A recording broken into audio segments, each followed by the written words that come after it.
Hey, what's going on? I'm Daniel from today's iPhone.com, and today I have a little bit different view on iOS 5. I'm going to talk about where it falls short.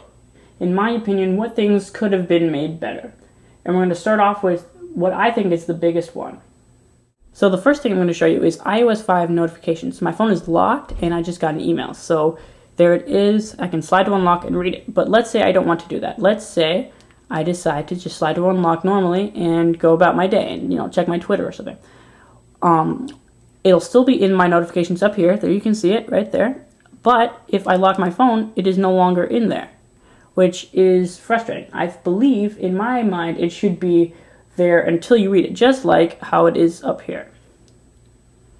So that is the first problem with iOS notifications, is you can't see all your notifications right from the lock screen. Alright, my next problem is also with notifications, and it is when the phone is unlocked and you're using it and you get a notification. So I'm going to send myself another email and you will see what happens.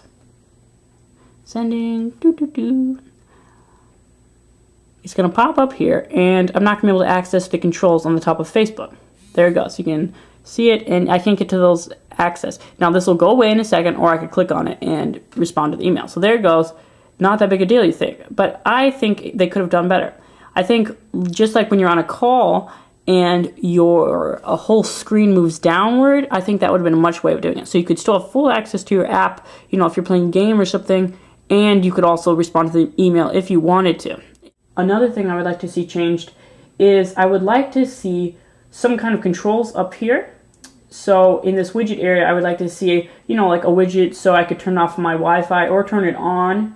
Just a little switch, or 3G, or some kind of thing to make this more useful. Some kind of customizable widgets would be nice too. Yeah, like a Facebook widget, so I could just quickly check my Facebook or Twitter instead of just mail and Tiny Tower kind of things. Like that would be really nice. But specifically, some kind of settings widget. So definitely Wi-Fi, I think, would be important, because I'm always going to my settings to get to my Wi-Fi, and number one, you have to wait for it to load, which sometimes takes a while, and then click, and then you got to switch it. And that's a lot of clicking for me. I think that's too much. I think it would be just easier to flip down and click right there. Another thing that could use improvement is the Reminders app. I really like it, and it's pretty awesome. And I actually had the idea of being able to set a reminder for a current location a long time ago, and I thought it'd make a great to-do list app. But I don't know how to code or anything, so I didn't ever do it, and Apple came out with it, and I'm sure it's way better than I would have ever done. But here's one thing I don't like. You can set a reminder for a place. So I'll add a place, or add a reminder, so say hi. Say hi. That's a good reminder. You gotta say hi to people. Okay, so, and then I'll go into the settings here, and I can put remind me, and I can put add location.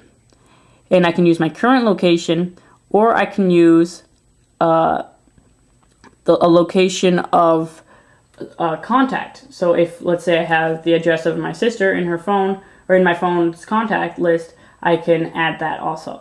But the thing is, for me, it just doesn't seem right, because I don't add people's addresses to their contact. I just have their phone number and email usually.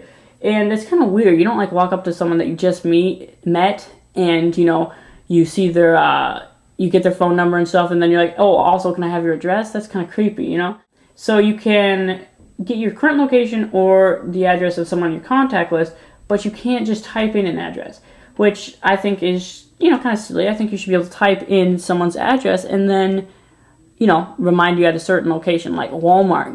Have your grocery list and then type in Walmart's address, and then bam, when you arrive at Walmart, it tells you what you need. And the two last things I don't like are, there is no Facebook integration. There is Twitter integration. You can go to your settings and you can go to Twitter and you can add Twitter accounts. You can follow me at twitter.com/TIP_Daniel, or you could not, it's your choice, but there's no Facebook integration. And, I use Facebook more, so I think that would be nice. And the last thing that I do not like is they separated the music and the video apps for the iPod.